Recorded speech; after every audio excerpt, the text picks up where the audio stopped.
visions through my dreams, seeing myself swimming in the universe. My ancestors gave me gifts to read cards, predict and heal. My name is Daphne, but spirit calls me Babylon.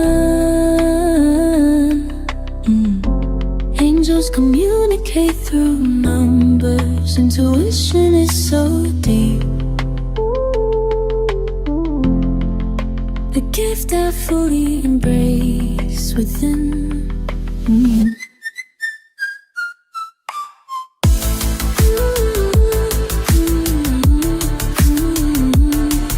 Ginamit ka lang nito. Actually, there's no other words for me to describe the person kundi manggagamit. I'm sorry for the word. Ito po talaga yung nakikita natin with the Nine of Swords, the Seven of Swords, and the Devil card. I feel like maraming beses mo pinatawad itong taong to. Always nangangako, no? Na magbabago siya, magkakaroon ng mga maturity, no? Kasi ang nakikita natin dito, dumating dun sa part na nagkaroon ka ng mga sleepless nights. Probably na-stress ka ng sobra. Nandito yung depressions, anxieties, so para talagang tinamaan ang mental health mo, no? With the Seven of Swords, ito kasi yung parang thief in the night, no? Parang paulit-ulit niya lang ginagawa yung mga kasalanan niya. Pero at one point, meron din tayong kasalanan kasi hinayaan natin. And I feel like tanggap din naman natin, no? Kaya nga tayo nagkaroon ng mental health issue in a way. Nakikita ko hindi tayo nakakapagpatulog-tulog sa gabi ng maayos or laging putol ang tulog natin. With the Devil card in here, parang feeling ko una pa lang meron na itong hidden agenda, no? Meron na siyang, kumbaga, mga plans. I feel like siguro dahil nakita siguro nitong person na ito na masyado natin siyang minahal or masyado nating ibinibigay ang kanyang gusto. With the Devil card in here, kasi meron pa nga dito yung iba sa inyo, no? I'm not telling lahat kasi this is a general reading. Baka iba pa nga dito, no, nagamit pa itong inyong pera for bisyo, no, whether it is inom, whether it is recreational drugs, or even nanghihiram sa inyo ng kung ano-ano, no. I feel like ito yung masakit kasi nagising na tayo dun sa katotohanan na ginamit nga tayo nitong taong ito. With the Nine of Swords in here, parang feeling ko nga up until now, no, nandun pa din yung pain na kumbaga may trauma dito yung bit-bit nitong taong to. So, with the Devil card, the El Diablo, no, ito ang nakikita kasi natin sa kanya, parang wala siyang konsensya, parang yung makasarili, ang inuuna niya lang is kung ano yung makakabuti sa kanya without thinking na ano bang implications nito, no, doon sa taong pinili ko as a person. So with the Five of Wands in here, baka kasi din with the Devil card, no, kung hindi man ito bisyo, baka kasi with the Five of Wands in here, baka kasi din dinala ka nito sa isang third party situation na hindi mo naman ginusto. With the Eight of Cups, parang feeling ko ikaw pa nga ang tinatakot nito, and the High Priestess, no? Ikaw pa ang tinatakot nito na parang hihiwalayan kita. At first, siguro ayaw natin, no? Meron pang mga begging, nagmamakaawa. Dumating tayo dun sa part na yun. Siguro nandun yung Nine of Swords, kaya ito lumabas kasi parang feeling natin hindi rin naman tayo ganun klaseng tao, pero parang binago tayo ng taong to. Kumbaga parang feeling natin na hypnotize niya tayo, no? Para kasi din may pagka-narcissistic na napaniwala niya tayo na ganun din niya, ganun ganun natin siya kamahal. With the High Priestess, ang maganda naman kasi with the High Priestess, no? Dumating na yung part na okay, meron akong acceptance, meron na rin akong pagkakamali.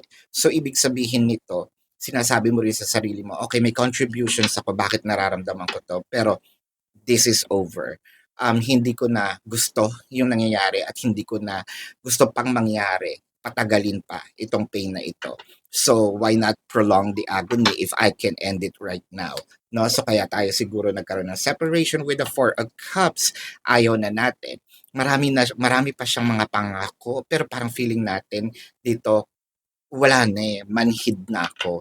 Manhid na yung pakiramdam ko. Wala na akong maramdaman. Kahit sa sarili ko. Kahit awa sa sarili ko.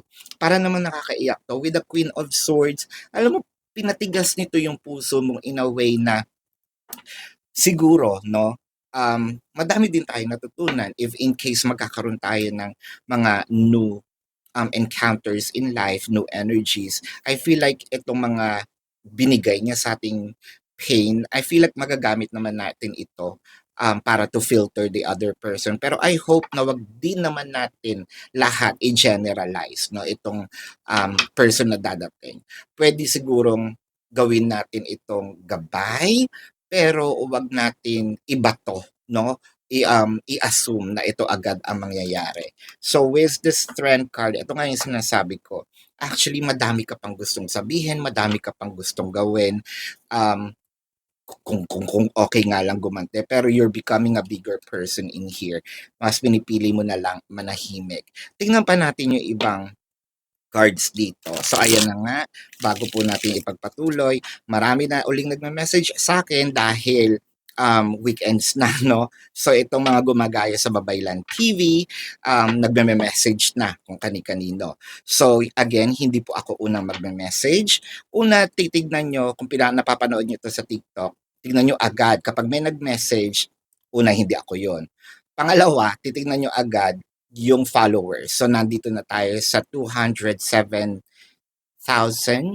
followers and going, and nasa 1.2 million likes po. So, kapag hindi nyo to doon napanood, kasi kinukuha nila yung mga videos ko, pinopost nila doon sa mga fake accounts.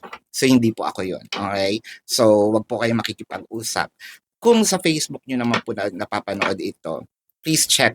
Always check the blue check mark. Ayan, look for the blue check mark. The Two of Cups. Naku, parang sinasabi natin dito, binuhos mo talaga itong iyong emosyon sa kanya, ang pagmamahal, even ang pagmamahal mo sa sarili mo.